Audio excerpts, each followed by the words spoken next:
हे कैसे हो आप लोग। आई होप आप लोग मुझे अभी तक याद रखे हो। बहुत दिन तक मैं वीडियो अपलोड नहीं किया हूँ इस चैनल पे। एक्चुअली कुछ दिन के लिए मैं थोड़ा ब्रेक लिया था।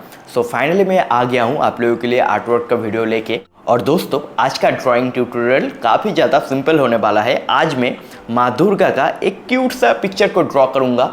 रेफरेंस पिक्चर है ये वाला पिक्चर, अच्छे से देख लीजिए। रेफरेंस पिक्चर का डाउनलोड लिंक मैं इस वीडियो के नीचे डिस्क्रिप्शन पे दे दूंगा। और मैं अभी ये वाला ड्राइंग ग्राफाइट पेंसिल के यूज़ करके करूँगा। बहुत ही सिंपल तरीके से स्टेप बाय स्टेप यहाँ पर मैं दिखाऊंगा कि कैसे मैं ये वाला आर्टवर्क कर रहा हूँ। ये वाला आर्टवर्क मैं A5 पेज के ऊपर कर रहा हूँ। आप लोग A4 या फिर A3 पेज के ऊपर भी कर सकते हो। यहाँ पर वीडियो ज़्यादा फास्ट फॉरवर्ड नहीं रहेगा, सो आप लोग वीडियो को देख के भी आर्टवर्क को ड्रॉ कर सकते हो।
सो दोस्तों कैसा लगा आप लोगों को आर्ट वर्क, आप लोग कमेंट पे ज़रूर बोलना। और अभी से मैं वीक में कम से कम 2 वीडियो अपलोड करूँगा। और अगर आप लोग मुझे भूल नहीं गए हो तो एक बार एक कमेंट कर देना। मैं जानता हूँ चैनल का रीच अभी काफ़ी ज़्यादा डाउन में है, क्योंकि इस चैनल पे 2 स्ट्राइक आया था, चैनल हैक हो गया था। उसके बाद मैं थोड़ा बहुत डिमोटिवेट फील कर रहा था। बहुत मेहनत के बाद चैनल को ग्रो किया था। 1.5 साल पहले चैनल का सब्सक्राइबर जितना था अभी तक उतना ही है, कुछ भी ग्रो नहीं हुआ है। सो 1.5 साल बाद मैं फिर से अच्छे तरीके से वीडियो करने के बारे में सोच रहा हूँ। और नेक्स्ट ड्राइंग ट्यूटोरियल आप लोग किस टॉपिक के ऊपर देखना चाहते हो आप लोग कमेंट पे बोलना। और यहाँ पर मैं वीडियो को ज़्यादा फास्ट फॉरवर्ड नहीं किया था, थोड़ा बहुत स्लो ही था। और नेक्स्ट ड्राइंग ट्यूटोरियल आप लोग किस टॉपिक के ऊपर देखना चाहते हो आप लोग को भी कमेंट पे बोल सकते हो। सो चलिए दोस्तों, आज के लिए वीडियो फिलहाल इतना ही, फिर मिलेंगे नेक्स्ट वीडियो पे। बाय।